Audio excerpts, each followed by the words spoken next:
Hello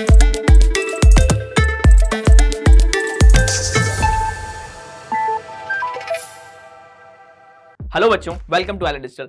आज हम chemical kinetics के एक बहुत इंपॉर्टेंट टॉपिक पर चर्चा करने वाले हैं जिसका नाम है कोलिजन थ्योरी। कोलिजन थ्योरी क्या होती है, मॉलिक्यूल्स के बीच में कोलिजन कैसे होता है, इसका एनर्जेटिक्स एस्पेक्ट हम समझेंगे। साथ ही साथ हम समझेंगे आरेनियस इक्वेशन को कि आरेनियस इक्वेशन क्या होती है, कैसे आती है, उसके एप्लीकेशंस क्या है, और एक क्वेश्चन दिखाऊंगा आपको, बहुत ही प्यारा सवाल है जे एडवांस 2016 का। चर्चा शुरू करते हैं कोलिजन थ्योरी के ऊपर। तो कोलिजन थ्योरी क्या है मेरे बच्चों? कोलिजन थ्योरी के जो जनक माने जाते हैं वो मैक्स स्ट्रेट एंड विलियम लुइस माने जाते हैं। ये हमें एनर्जीज का या रिएक्शंस का कौन सा एस्पेक्ट देती है? एनर्जेटिक्स एस्पेक्ट देती है और मैकेनिस्टिक्स एस्पेक्ट हमें देती है। किस पर बेस्ड है? ये बेस्ड है केटीजी पर, काइनेटिक थ्योरी ऑफ गैसेस पर बेस्ड है। अकॉर्डिंग टू दिस थ्योरी ये कहते हैं कि मॉलिक्यूल्स जो होते हैं वो टकराते हैं और उनके अंदर क्या होता है? कोलिजन होता है और उससे क्या बनता है? प्रोडक्ट बनता है। ध्यान से देखो, ये लिखा हुआ है, a chemical reaction take place due to the collision among reactant molecules. Molecules reactant के टकराएंगे तो क्या बनेगा? संभावना है प्रोडक्ट बनने की। The number of collision taking place per second per unit volume in the reaction mixture is known as collision frequency. ध्यान सुनिएगा, per second per unit volume of the reaction mixture, per second में कितने molecules टकरा रहे हैं, पर unit volume के अंदर क्या है हमारे पास? Collision frequency. पर क्या हर एक कोलिजन क्या केमिकल चेंजेस लाता है? क्या नहीं, हर एक कोलिजन केमिकल चेंजेस नहीं लाता। वही लाइन लिखी हुई देखिए, every collision does not bring chemical change, the collision that actually produce the products are effective collisions. ध्यान दीजिएगा, बहुत इंपॉर्टेंट बात है कि जहां पर प्रोडक्ट बनने की संभावना है मेरे बच्चों, वो कौन सा कोलिजन है? वो आपका इफेक्टिव कोलिजन है। कौन सा कोलिजन है? Effective collision. और एक इफेक्टिव कोलिजन तभी माना जाएगा जब वो कुछ बाधाओं को क्लियर करेगा। Following barriers to be clear. दो तरह की बाधाएं हैं हमारे पास। पहली बाधा है एनर्जी बैरियर, दूसरी बाधा है ओरिएंटेशन बैरियर। चलिए एक एक कर बात करना शुरू करते हैं। ये देखिए, इनइफेक्टिव कोलिजन कुछ भी नहीं होगा, रिएक्टेंट मॉलिक्यूल से टकराएंगे, दूर चले जाएंगे, कोई फर्क नहीं पड़ा, कोई चेंज नहीं दिखाई दे रहा। पर इफेक्टिव कोलिजन्स क्या होती है? जहां पर आपके चेंजेस आपको दिखाई दे रहे, देखो कुछ बना, मिक्सिंग हुई, कुछ बना, ठीक है। तो इफेक्टिव कोलिजन्स के अंदर आपके प्रोडक्ट्स बनने की संभावनाएं हैं। इनइफेक्टिव कोलिजन के अंदर कुछ भी नहीं बनता। इनइफेक्टिव कोलिजन के अंदर आपका कुछ भी नहीं बनता मेरे बच्चों, ठीक है। कोई चेंज, कोई केमिकल चेंज नहीं आता। पर आपका इफेक्टिव कोलिजन के अंदर केमिकल चेंजेस आते हैं। पर सर क्या कोलिजन इफेक्टिव होना ही एक मापदंड है? क्या कोलिजन इफेक्टिव होना ही एक पैमाना है हमारे पास? नहीं, एक पैमाना और है हमारे पास, एनर्जी बैरियर। चलिए बहुत आसानी से समझाऊंगा, इस एनिमेशन को बहुत अच्छे से देखना। दो बॉल्स जा रही हैं, ठीक है, एक क्लियर कर गई, एक क्लियर नहीं कर पाई।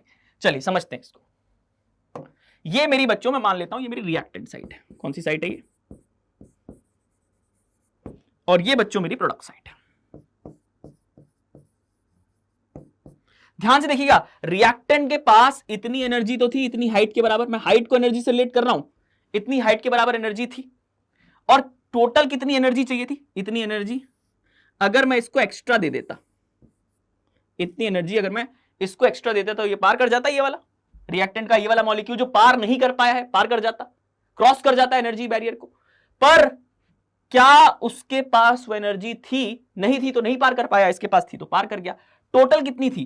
टोटल अगर इसको, इस वाले को टोटल कितनी एनर्जी चाहिए थी? टोटल इस हाइट के बराबर एनर्जी चाहिए थी, टोटल इस हाइट के बराबर एनर्जी चाहिए थी। हाइट को अपन एनर्जी से रिलेट करेंगे। ध्यान से सुनिएगा, अगर आपने यहां पर रिलेट कर लिया तो सारी डेफिनेशंस आपके लिए आसान हो जाएंगी कि रिएक्टेंट के पास अपनी कुछ एनर्जी थी, कुछ हाइट के बराबर एनर्जी थी।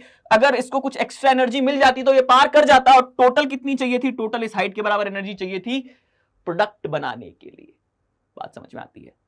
बात समझ में आती है? हाइट को एनर्जी से कैसे रिलेट कर रहा हूं मैं, ध्यान से समझना और सुनना, बहुत इंपॉर्टेंट बात है। डेफिनेशन बहुत आसानी से क्लियर कर लोगे तुम लोग अगर तुमने इस कॉन्सेप्ट को समझ लिया कि सर रिएक्टेंट के पास अपनी कुछ एनर्जी थी, कुछ एक्स्ट्रा एनर्जी अगर आप इसको ये वाली एनर्जी दे देते ना, ये वाली एनर्जी दे देते, ये वाली एनर्जी दे देते तो ये क्रॉस कर जाता, ठीक है।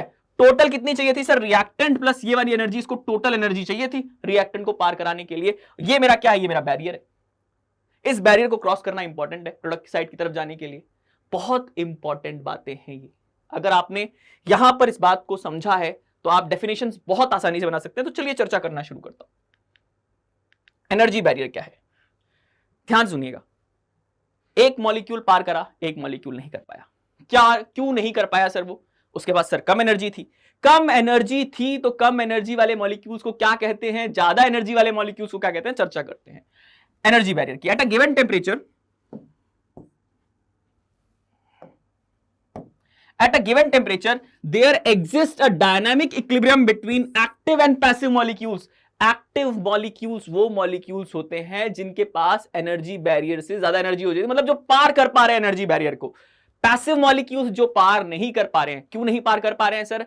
एनर्जी कम है। एनर्जी क्या है? एनर्जी कम है। तो सर एनर्जी बढ़ाने के लिए क्या करेंगे sir? The process of transformation from passive to active molecules being endothermic, मतलब जो इन मॉलिक्यूल्स के पास आपके पास एनर्जी कम है मेरे बच्चों, उनको आप एनर्जी देते हो। और एनर्जी जब भी देते हो तो कौन सा प्रोसेस होता है? वो एक एंडोथर्मिक प्रोसेस होता है। Increase the temperature, increase the number of active molecules and hence increase the reaction. मतलब जैसे जैसे आप टेम्परेचर बढ़ाओगे पैसिव मॉलिक्यूल की एनर्जी बढ़ेगी और वो किस में कन्वर्ट होंगे?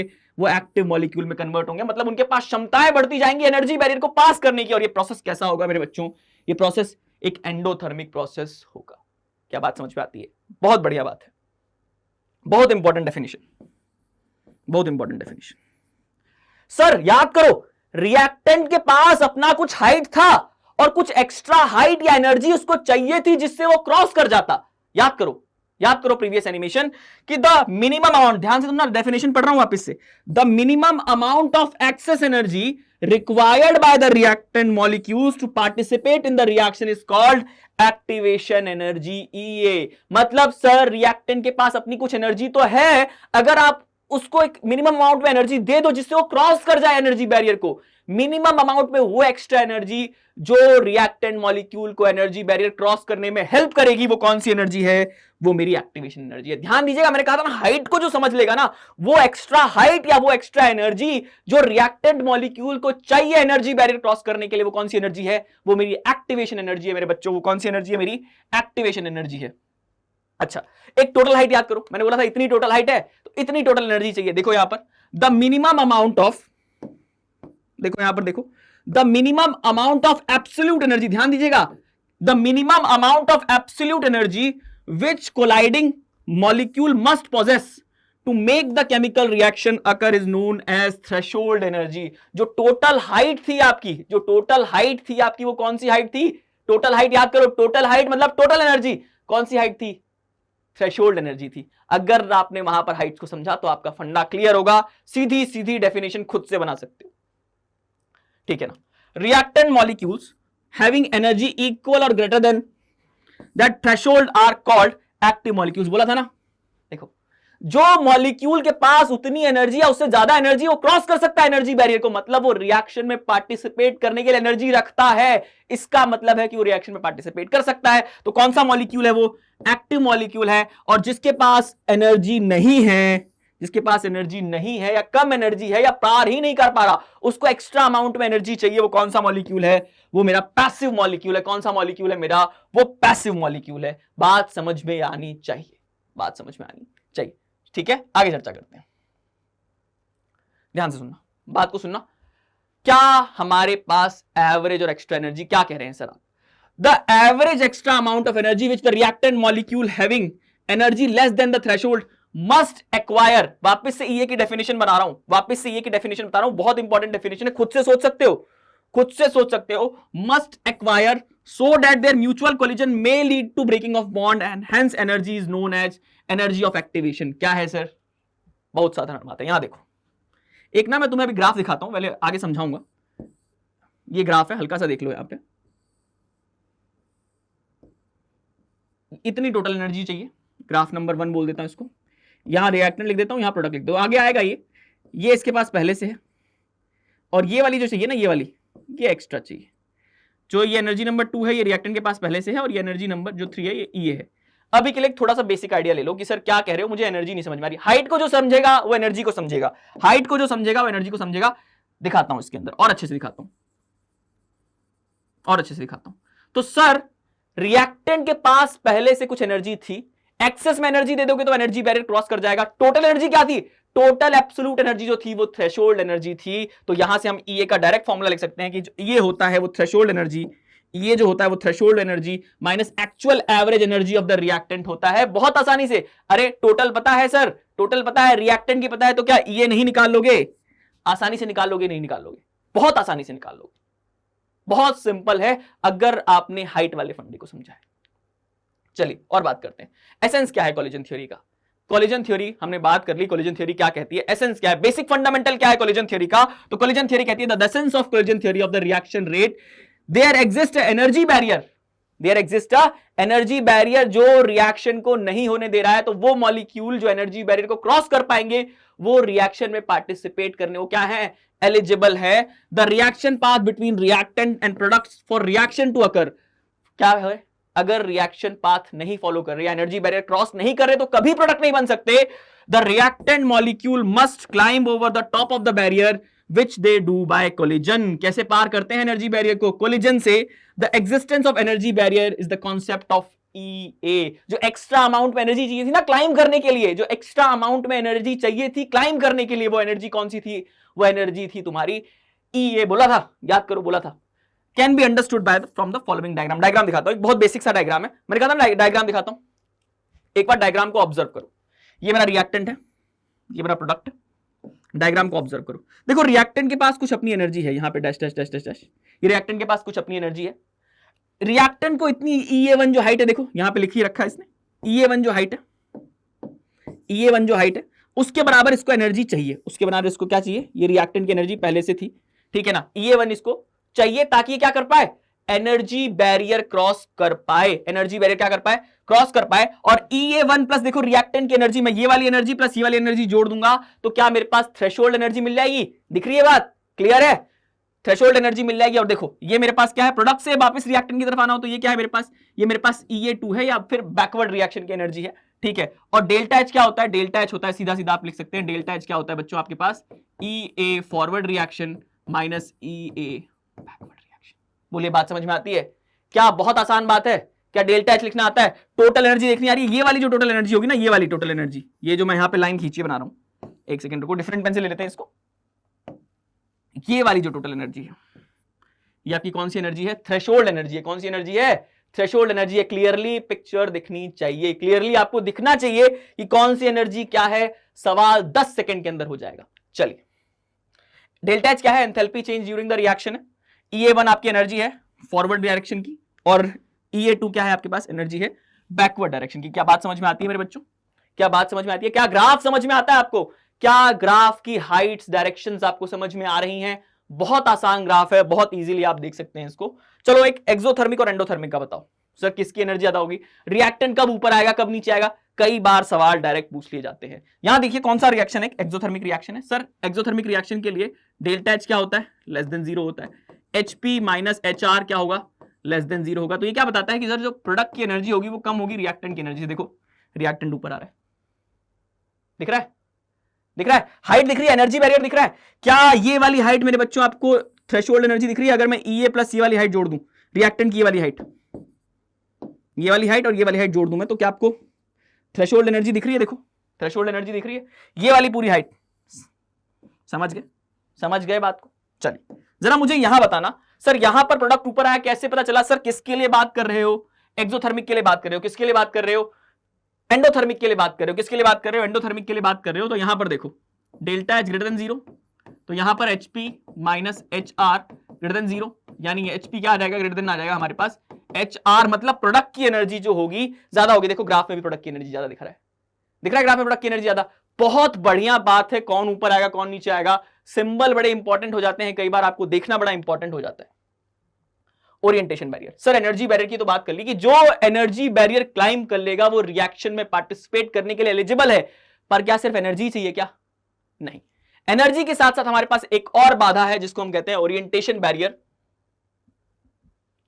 क्या है ओरिएंटेशन, बहुत सिंपल सी बात, बहुत साधारण सी बात है कि energy alone does not determine the effectiveness of the collision, the reaction molecule must collide in a proper direction to collision be effective. देखो दो मॉलिक्यूल्स हैं, दोनों के पास सेम अमाउंट में एनर्जी है जो कोलिजन के लिए चाहिए, जो एनर्जी बैरियर को क्लाइंब करने के लिए चाहिए, पर दोनों की डायरेक्शन अलग अलग है, अलग अलग है। क्या ये कभी प्रोडक्ट फॉर्म कर पाएंगे, कभी प्रोडक्ट फॉर्म नहीं कर पाएंगे, कभी भी प्रोडक्ट फॉर्म नहीं कर पाएंगे।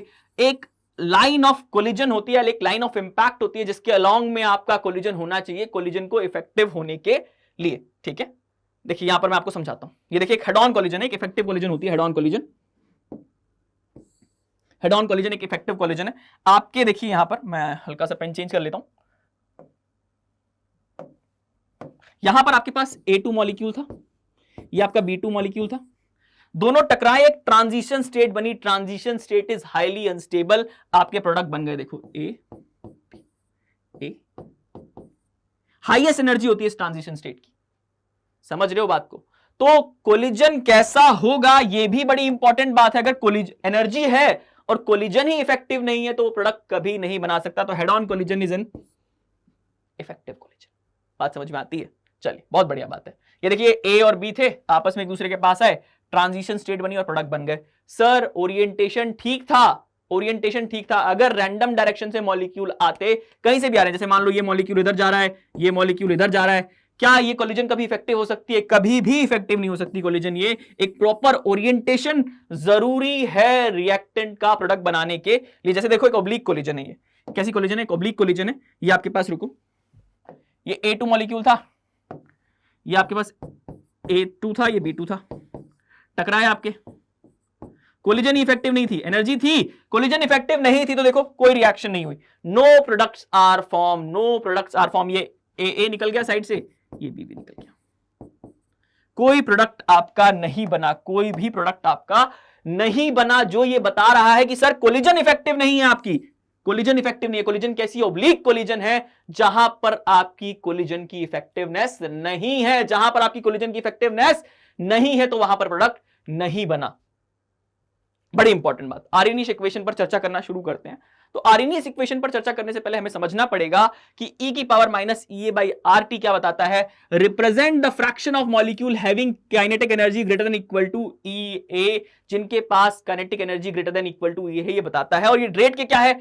डायरेक्टली प्रोपोर्शनल होता है। डायरेक्टली प्रोपोर्शनल होता है तो रेट कांस्टेंट हटेगा, कांस्टेंट हटेगा तो आपके पास एक नंबर आता है जिसको हम बोलते हैं A is an pre-exponential factor. Dependence of rate of temperature is due to the dependence of K on temperature. मतलब जो हमारा K है, जो रेट कांस्टेंट है, वो हमारा सिर्फ टेम्परेचर डिपेंडेंट क्वांटिटी है, और A हमारा है प्री एक्सपोनेंशियल फैक्टर, प्रोपोर्शनैलिटी हटती है तो एक कांस्टेंट आता है। अब ध्यान से सुनना, A पर चर्चा करता हूं। A आपका कुछ भी नहीं है, A आपका Z इंटू P है। अब सर ये Z इंटू P क्या है? Z आपकी collision frequency and P is probability कि सर कितने मॉलिक्यूल्स कोलाइड कर रहे हैं इनटू वो मॉलिक्यूल्स या उन मॉलिक्यूल्स की प्रोबेबिलिटी जो आपकी कोलिजन इफेक्टिव है। ध्यान दीजिएगा, सारे कोलिजन्स इफेक्टिव कोलिजन्स नहीं होते हैं। तो कितने कोलिजन्स इफेक्टिव कोलिजन्स हैं जो प्रोडक्ट का फॉर्मेशन करेंगे? हमारे पास P प्रोबेबिलिटी फैक्टर है और Z क्या है हमारे पास? कोलिजन फ्रीक्वेंसी है। Z क्या है हमारे पास? कोलिजन फ्रीक्वेंसी है। बात समझ में आनी चाहिए कि A क्या डिनोट करता है? A is our pre exponential factor which is equal to Z into P। Z is collision frequency and P is probability factor. अब ध्यान सुनिएगा, बड़ी इंपॉर्टेंट बात है ये, यही थ्योरेटिकल सवाल बनते हैं, इससे मैं आपको दिखाऊंगा। अब एक एडवांस का सवाल दिखाऊंगा। ए हमारे पास एक प्री एक्सपोनेंशियल फैक्टर है of the frequency factor representing collision taking place with proper orientation, proper orientation से जिनकी कोलिजन हो रही है और जिनके पास एनर्जीज हैं in and EA are assume to be independence of temperature. मतलब A और EA टेम्परेचर पर डिपेंड नहीं करती हैं। A और EA आपकी बहुत टेम्परेचर डिपेंडेंट नहीं होती हैं। चलिए आगे चर्चा करते हैं। आर्हेनियस इक्वेशन की कैलकुलेशन करें तो अपन लॉग ले सकते हैं। यहां पर आपके पास नेचुरल लॉग है, इसको मैंने लॉग बेस 10 में कन्वर्ट किया है, तो ये लॉग के minus EA/2.303 RT plus log A आ जाएगा। अगर मैं इसके ग्राफ जैसे जैसे T इंफिनिटी को अप्रोच करेगा, K को अप्रोच करेगा, ध्यान सुनिएगा बड़ी इंपॉर्टेंट बात है। T आप जैसे जैसे बढ़ाते जाएंगे K की वैल्यू किसके बराबर होती जाएगी? A के बराबर होती जाएगी। तो यूनिट ऑफ K जो होगी यूनिट ऑफ A के बराबर होगी। अगर मैं लॉग K वर्सेस 1/T का ग्राफ खींचूं तो ये जो है ये स्लोप मेरी क्या है? ये स्लोप मेरी लॉग A है, या ये मेरा स्लोप क्या है? सॉरी, ये स्लोप मेरी EA/2.303R है। स्लोप याद रखिएगा, कई बार डायरेक्ट क्वेश्चन बनते हैं। ये स्लोप क्या है मेरी? ये स्लोप मेरी है EA माइनस EA/2.303R, और ये इंटरसेक्ट क्या है मेरा? ये वाला इंटरसेक्ट जो है ये मेरा लॉग A, ठीक है। ये मेरा इंटरसेप्ट क्या है? ये मेरा लॉग A है। बड़ी इंपॉर्टेंट बात है ग्राफ की। EA की वैल्यू आप रख सकते हैं। अगर आप कैलोरी मोल में रखेंगे तो आपकी वैल्यू R की वैल्यू आपको कैलोरी मोल में रखनी पड़ेगी, जब ये वाली वैल्यू रख सकते हैं। अगर आप जूल मोल में रखेंगे तो R की वैल्यू जूल मोल में। यूनिवर्सल गैस कांस्टेंट की वैल्यूज आपको याद होनी चाहिए। एक छोटा सा इंपॉर्टेंट नोट है, बहुत इंपॉर्टेंट नोट है। Increase in the temperature increase the value of rate constant. ध्यान दीजिएगा, रेट कांस्टेंट होता है, टेम्परेचर डिपेंडेंट क्वांटिटी है। Reaction hence the rate of reaction increases and hence the rate of reaction क्या increase करती है मेरे बच्चों? Maximum value of rate of reaction is equal to the Arrhenius constant. वो भी कब? T इज इक्वल टू जैसे जैसे T इंफिनिटी को अप्रोच करेगा at infinity temperature zero activation energy हो जाती है और सारे के सारे जो मॉलिक्यूल्स हो रहे होते हैं इंफिनिटी टेम्परेचर पर आपकी सारी टक्करें इफेक्टिव टक्करें बन जाती हैं। इंफिनिटी टेम्परेचर पर सोचो सारी टक्करें होने लगेंगी, सारे मॉलिक्यूल्स आपके क्या होने लगेंगे, प्रोडक्ट में कन्वर्ट होने लगेंगे। तो हम यहां से अगर मैं डिफरेंट टेम्परेचर पर बात करूं, जैसे k इज इक्वल टू ए ई की power minus E A by R T, तो अगर यहां से लॉग ले लूं और एक टेम्परेचर T1 में रेट कांस्टेंट K1 डिफाइन करूं और एक टेम्परेचर T2 में रेट कांस्टेंट K2 डिफाइन करूं, तो एक सिंपल सा फॉर्मूला यहां पर बना सकता हूं कंपेयर करने के लिए K2 और K1, T1 और T2 में एक सिंपल सा रिलेशन में बनाकर दे सकता हूं इन दोनों इक्वेशंस की हेल्प से। ln K2 by K1 is equal to EA by R 1 upon T1 minus 1 upon T2। बड़ा इंपॉर्टेंट रिलेशन है, मेंस में कई बार डायरेक्ट सवाल आते हैं, EA कैलकुलेट करवा लेता है आपसे, ध्यान दीजिएगा, बड़ी इंपॉर्टेंट बातें हैं, बहुत इंपॉर्टेंट बातें हैं। ये रहा हमारे पास बहुत अच्छा सा सवाल, बहुत बढ़िया, बहुत प्यारा सा सवाल है, बहुत अच्छा सवाल है। सवाल को पढ़िए, जे एडवांस 2016 का सवाल है। सॉल्यूशन देखना शुरू करते हैं इसका। अकॉर्डिंग टू द आर्रीनियस इक्वेशन, चलिए सर आर्रीनियस इक्वेशन लिखिए, ठीक है, आर्रीनियस इक्वेशन लिख लिया। A high activation energy implies usually fast reaction. नहीं बच्चों, जितना बड़ा बैरियर उतना स्लो रिएक्शन। ध्यान से देखिएगा, मैं बैरियर को बड़ा करते जाता हूं और एनर्जी रिक्वायर्ड होगी, और एनर्जी रिक्वायर्ड होगी। जितना बड़ा बैरियर उतनी एनर्जी की क्या आपकी रिक्वायरमेंट, जितना बड़ा बैरियर उतनी एनर्जी की क्या आपकी रिक्वायरमेंट। तो पहला ऑप्शन क्या है मेरा बच्चों, फर्स्ट ऑप्शन मेरा जो है गलत है। चलिए अगला ऑप्शन देखते हैं। Rate constant increase with the temperature, बिल्कुल सही बात है, rate constant increase with the temperature. This is due to the fact of greater number of collision whose energy exceed the activation energy. बिल्कुल सही बात है ये।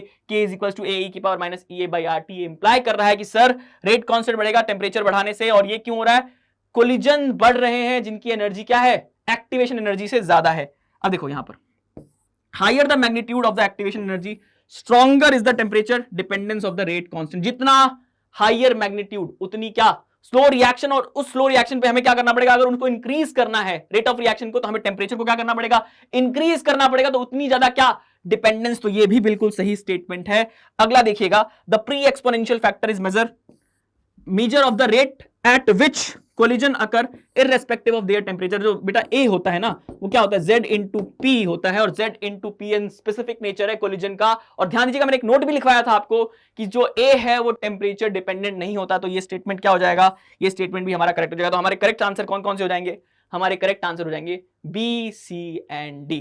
Thank you. आई होप आपने कोलिजन थ्योरी के पूरे एस्पेक्ट्स को समझा होगा, उसको जाना होगा कि कौन कौन सी बाधाएं हमने पार करी।